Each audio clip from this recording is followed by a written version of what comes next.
warahmatullahi wabarakatuh. Saya Irpawanti, SPD, calon guru penggerak angkatan 10.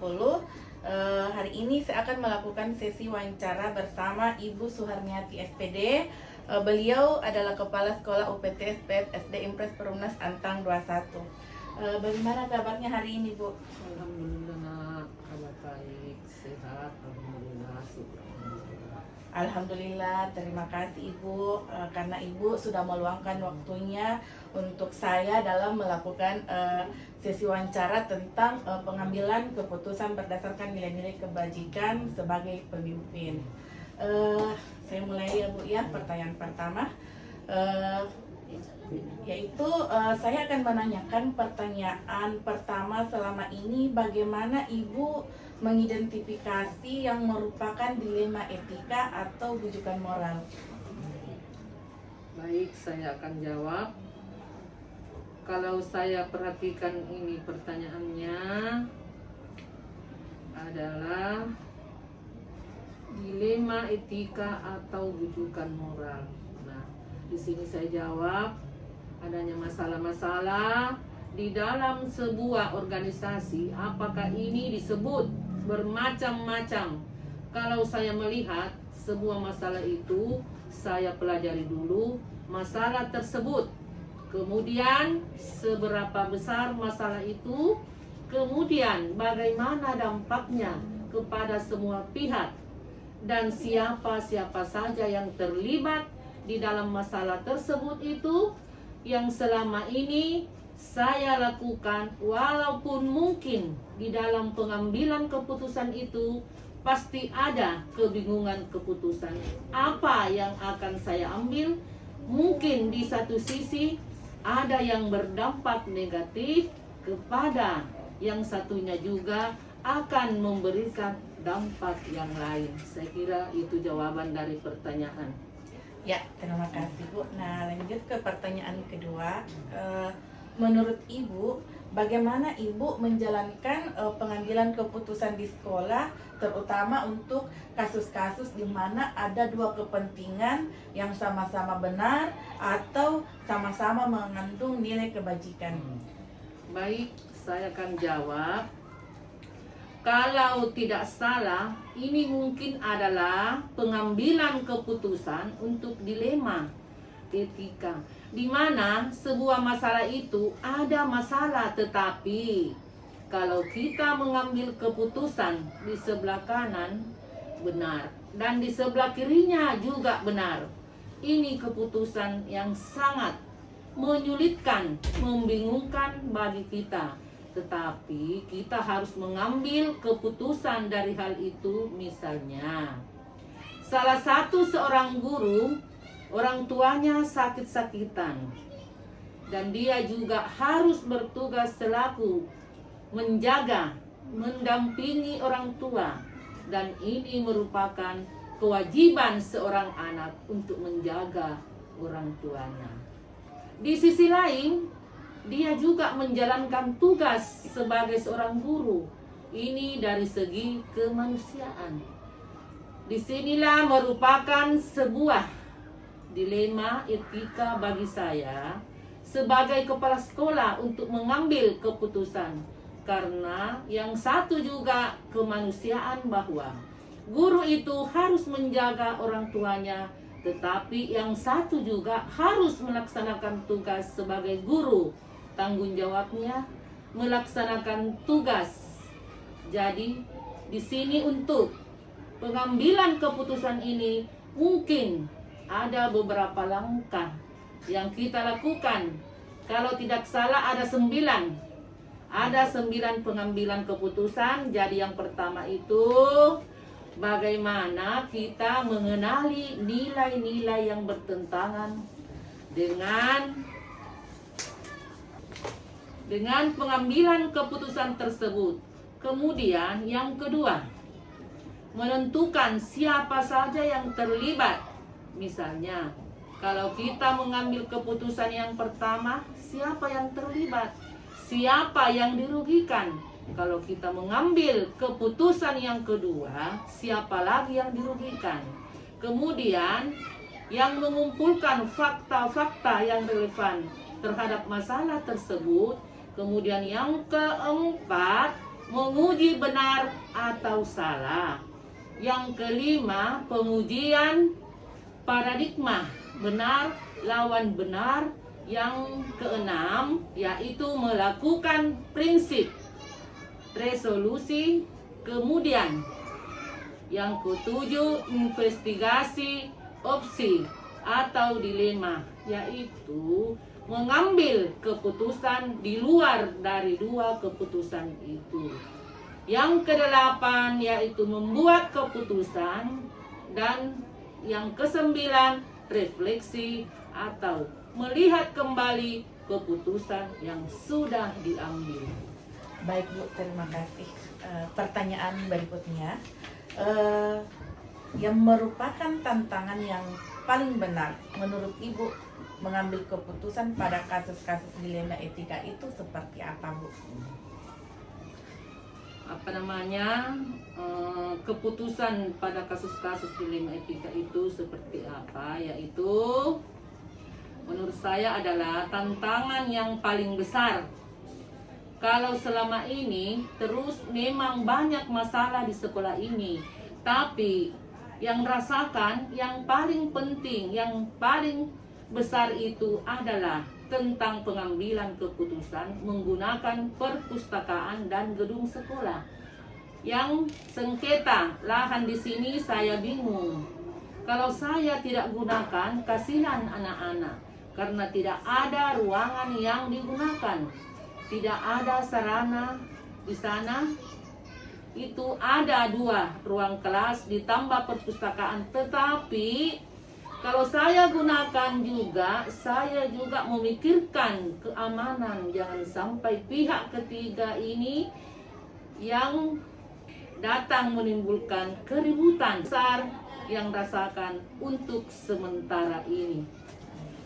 Baik, untuk pertanyaan selanjutnya, adakah jadwal yang Ibu tentukan dalam penyelesaian kasus-kasus dilema etika dan proses serta prosedur yang Ibu jalankan? Ya, kalau masalah jadwalnya itu tidak juga tergantung dari besar kecilnya sebuah masalah, disesuaikan.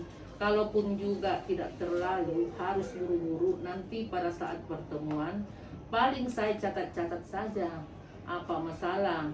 Yang penting nanti pada saat pertemuan rutin dengan atas guru akan bersama. Kalau memang masalah itu secepatnya mau tidak mau harus diselesaikan segera, maka saya keputusan langsung atau saya mengambil pendapat atau saran dari rekan guru. Baik Bu, selanjutnya Ibu, adakah seseorang atau faktor-faktor apa yang mempermudah Ibu dalam pengambilan keputusan dalam kasus-kasus dilema etika?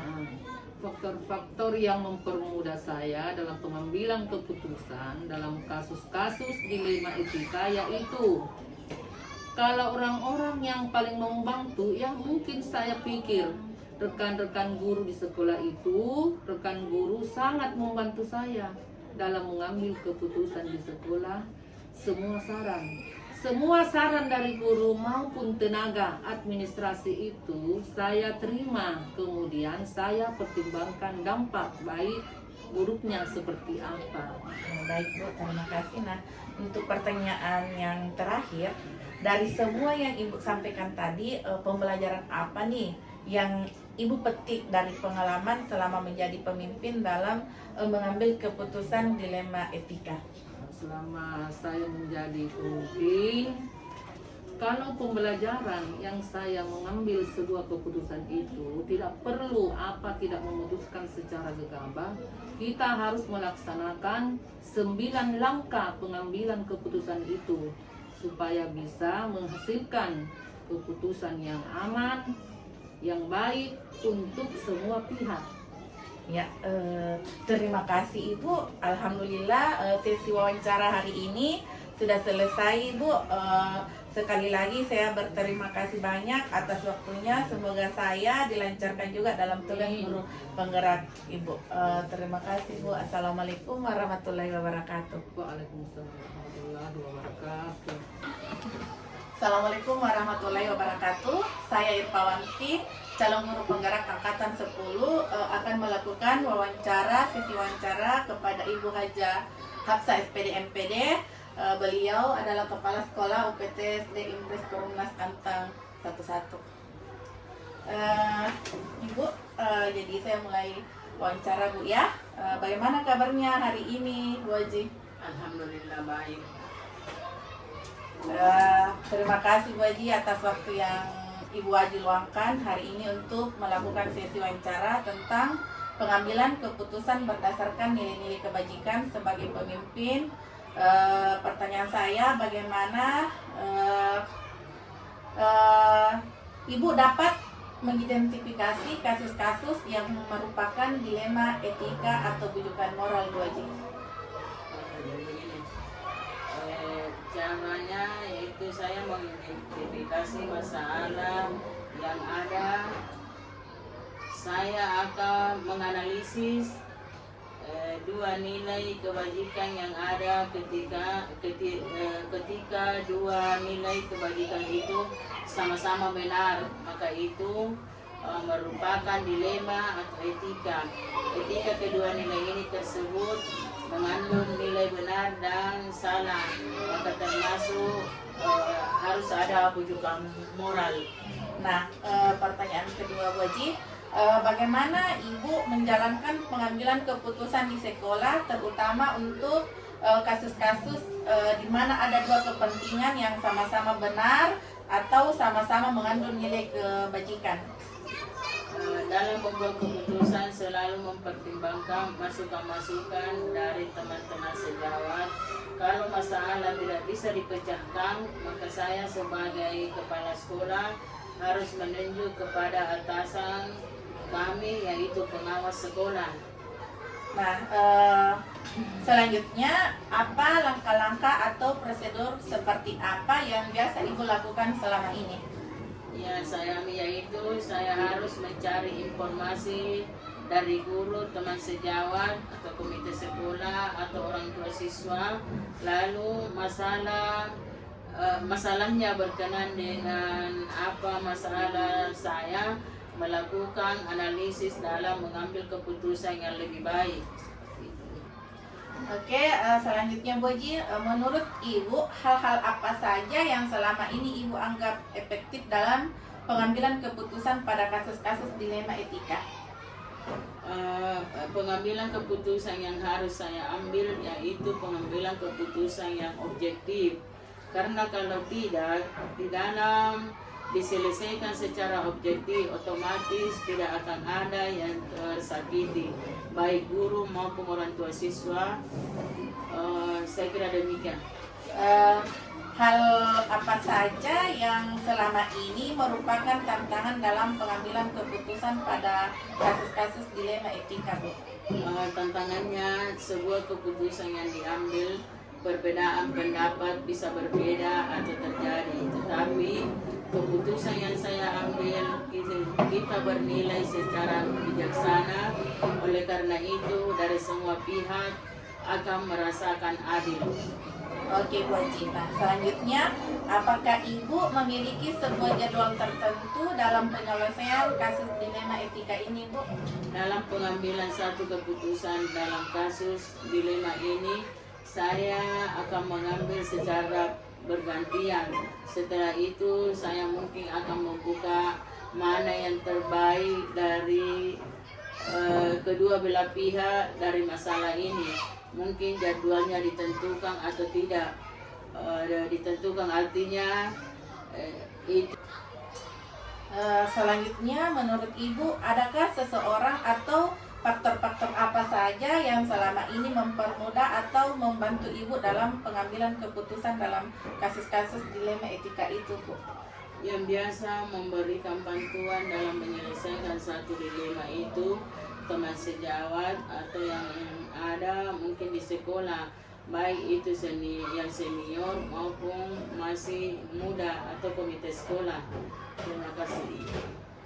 Pertanyaan saya terakhir, Bu Haji, dari semua hal yang telah disampaikan tadi oleh Bu Haji, pembelajaran apa yang dapat dipetik dari pengalamannya mengambil keputusan dilema etika? Pengalaman dari beberapa sekolah yang saya pernah tempat bertugas, terutama dari tahun pertama seorang kepala sekolah itu dituntut bisa menjadi pemimpin sekolah, tetapi berbagai masalah yang sifatnya kompleks itu harus bisa ditangani dan bisa diselesaikan oleh kepala sekolah itu sendiri. Baik Bu Haji, terima kasih atas wawancaranya hari ini. Saya ucapkan terima kasih. Assalamualaikum warahmatullahi wabarakatuh. Waalaikumsalam.